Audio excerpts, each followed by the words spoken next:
over a million foreigners are receiving universal credit. If you add that up, it's over £1 billion,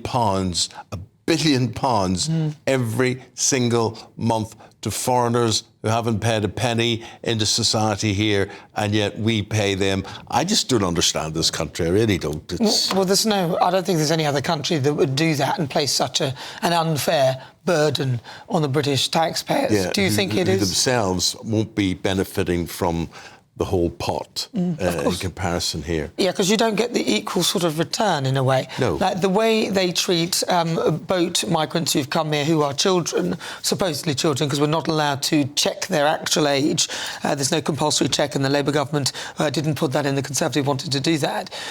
Is very different to the way they treat the children from children's homes in this country. Yeah. So in a children's home, you'd probably be released at 16 and sent out, whereas you come on a boat and you say that you're very young, they'll nurture you all the way through till about 25. So here's the question. Should universal credit exist to help anyone living in Britain who is struggling? This morning we were asking, should migrants be able to claim universal credit at all? Joining us, the founder of the Centre for Migration and Economic Prosperity, Stephen Wolfe, and political commentator Matthew Stadlen. Matthew, what do you think of the situation? Eamon, you just said that these 1.2 million people have paid not a penny towards the British state, and that's complete nonsense. Plenty of these people would have paid money into the British state. Where? 700,000 of these people are EU citizens, many of whom will have been paying tax. Universal credit is a credit that you get if you are on a low income. So that includes people who are working. And so many of these people will have been paying taxes potentially for years and years and years. Yep. Tax and welfare should go hand in hand. I don't know what you're suggesting, Eamon, whether you want... Look, I don't know. You're the expert. I'm telling you that 16% of people on universal credit in Great Britain were foreign nationals, right? So you interpret it the way you want. As far as I'm concerned, they don't seem to belong to this country, but obviously you'll contradict me and say otherwise. Using the internet without a VPN, a virtual private network, is a bit like taking to the road without car insurance. All it takes is one unlucky moment to cost you a lot of cash. This video's sponsor is Private Internet Access. They are the VPN to help keep you safe.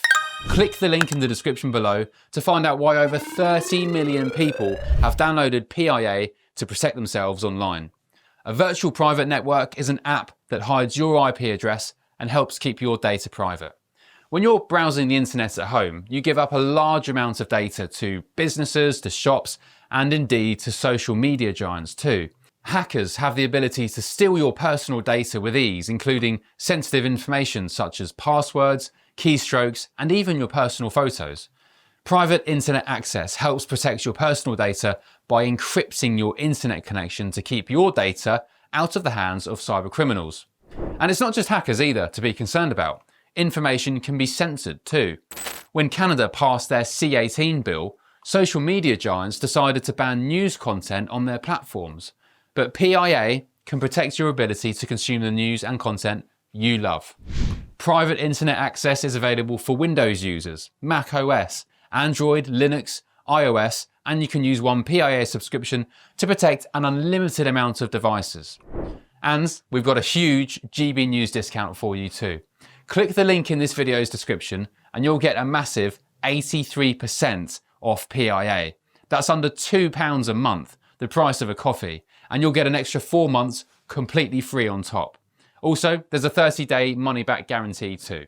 Visit piavpn.com/GB News to start protecting yourself digitally today. Let's have your friend's opinion on this opposite you. Stephen. Good morning, Eamon.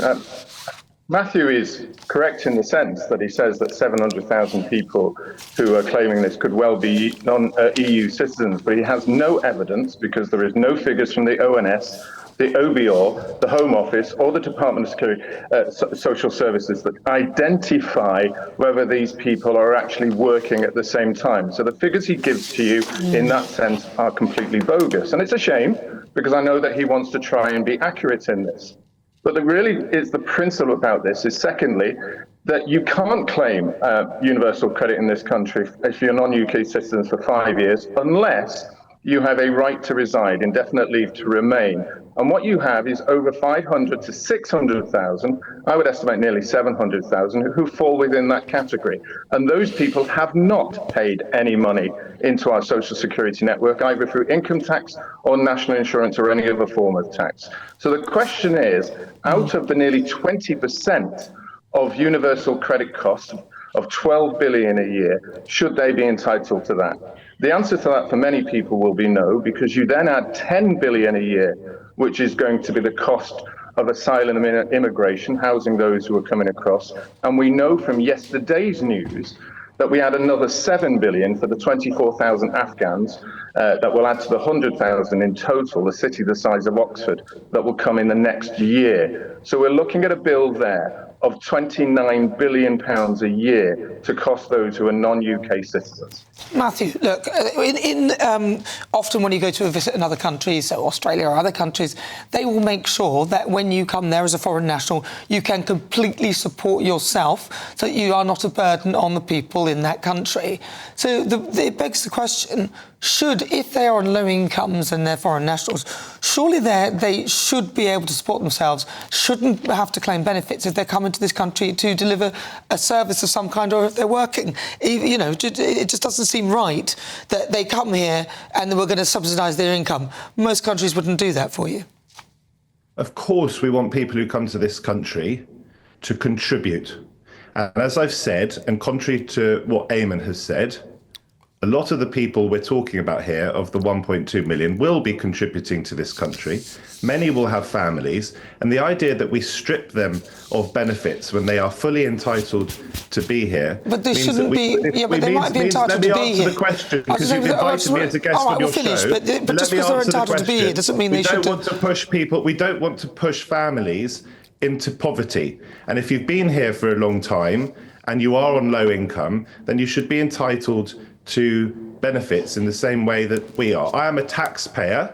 I don't want to pay my taxes to people who don't deserve it. But many, many of these people will be fully deserving of this credit. Nothing I have said is bogus. We are a civilized society, and we should not distinguish in the way that is being suggested. Yeah, we're a civilised society, but we're not stupid. These people are refugees. But sorry, you can't just go on a run. Do you want them to live in poverty? I heard what you're saying. I'm just challenging you. You can't just go on a run. You know, I've got something to say to you as well. Look, we are a civilised society. We always have been, and we always will be, and that's how we are. But that's not the point. The point is, you've come to somebody else's country, you should be able to support yourself. Those, especially 100,000 of these people, Nana, that we're talking about roughly, are refugees who are fully entitled to be here.